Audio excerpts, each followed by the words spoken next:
Hello guys, আসসালামু আলাইকুম। শুভেচ্ছা ব্লগে সবাইকে স্বাগতম। শুরু করছি নতুন একটি ভিডিও নিয়ে। আর অনেক দিন যাবৎ ভিডিও ছাড়ি না।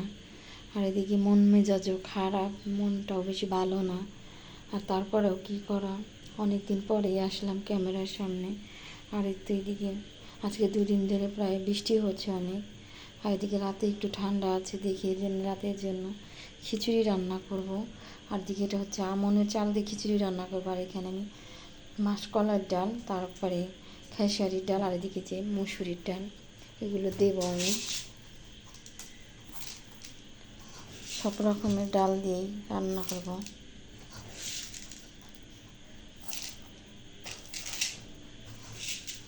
একটু বেশি করে ডাল দিলে বেশি ভালো হয়।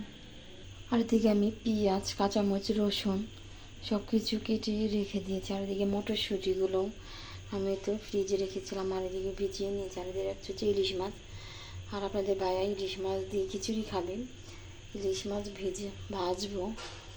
আর দিকে সব কিছু এখন আমি ধুয়ে নেব। আর এদিকে আমি চাল করে ধুয়ে নেব। আর ঠান্ডার বৃষ্টির সময় খিচুড়ি খেলে ভালো লাগে। ঠান্ডার সময় খিচুড়ি খেতে বেশি ভালো লাগে, ঠান্ডা ঠান্ডা পড়লে। আর অনেক দিন যাবৎ ভিডিও ছাড়ি না, এটা নিয়েও আপনাদের সাথে কিছু কথা বলবো যে কী নিয়ে ছাড়ি না, আর কি সমস্যা, কি বলবো।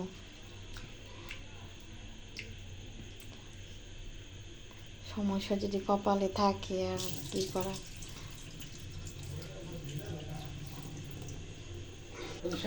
আর এদিকে চালগুলো আমি ধুয়ে নিলাম, ধুয়ে আর এদিকে তো পেঁয়াজ মরিচগুলো আস্তে আস্তে দিয়ে দেব। আর এদিকে পেঁয়াজ মরিচ সব কিছু দিয়ে দিলাম। আর এদিকে মটরশুঁটিগুলো পরে দেবো। আর এখন মশলাগুলো দিয়ে দেবো। আর এদিকে আমি মটরশুঁটিগুলো দিয়ে দিয়েছি। আর এদিকে আমি মাখিয়ে নেব খিচুড়িটা।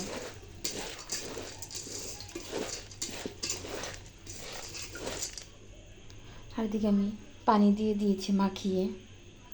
দিয়ে রাইস কুকারে বসিয়ে দেবো। আর এদিকে আমি খিচুড়িটা বসিয়ে দিলাম রাইস কুকারে। আর এদিকে ইলিশ মাছটা আমি পরিষ্কার করে নেব।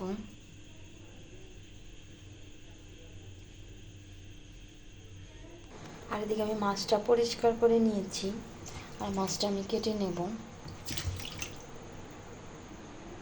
আর এদিকে আমি মাছটাও কেটে নিয়েছি। আর এদিকে তার সাথে আমি বেগুনও ভাজবো। আর বেগুনগুলো কেটে নিয়েছি। এদিকে মশলা দিয়ে মাখিয়ে নেব।